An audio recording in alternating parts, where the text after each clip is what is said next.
छौं मारो गोली ठोको यहाँ गोली ठोको तिमीहरूले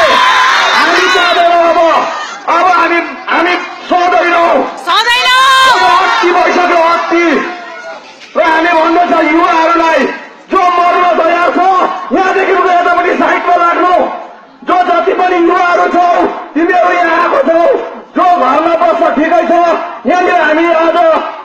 ट्रक एसोसिएसनलाई भन्छौँ तपाईँहरू निकाल्नुहोस् गाडी यहाँ युवाहरू मर्न तयार छ आज सिलगढी हुन्छ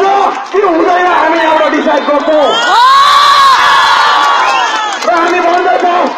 जति पनि युवाहरू छ यो साइडमा बस्छ मर्ने युवाहरू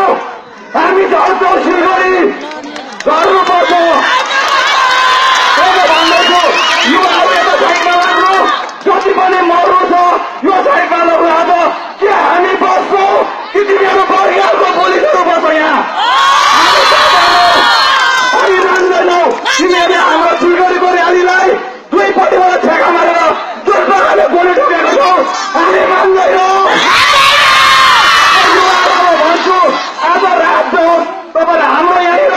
3 जना मर्नु आँटेको छ 3 जना यहाँभित्र मर्नु आँटेको छ तपाईँहरू गएर अब यो 2 बजीको र्याली सकेर घरमा सुत्नुहुन्छ भने सुत्नुहोस् तर यहाँ आज रात जाओस् दिन जाओस् तपाईँहरू यहीँ बस्नुपर्छ हामी यहाँ पुलिस प्रशासन मान्दैनौँ झर्छौँ र म भन्दछु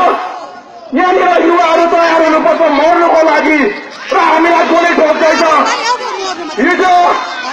डिएमको हाम्रो यहाँको डिएमको भर्जन सुन्यौँ हामीले हाम्रो अञ्चलमा बस्नेहरूलाई आज नन बेलेबल केस हाल्छ अरे हामी गान्धीवादी आन्दोलनमा छौँ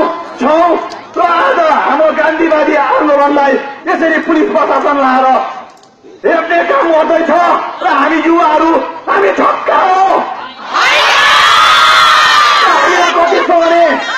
हामी भन्दछौँ यहाँबाट हामी पार्टीलाई पनि भन्छौँ जति पनि छ यहाँ तपाईँहरूले यहाँ गाडी आज निकालेको हुनुपर्छ यहाँ गाडी आज हाम्रो यहाँ झगडा हुँदैछ यहाँ गाडी निकाल्नै पर्छ र पुलिसलाई भन्छौँ तिमीहरूको सिआरपीले आएर गोली ठोक यहाँ कोही भाग्दैन कोही पनि भाग्दैन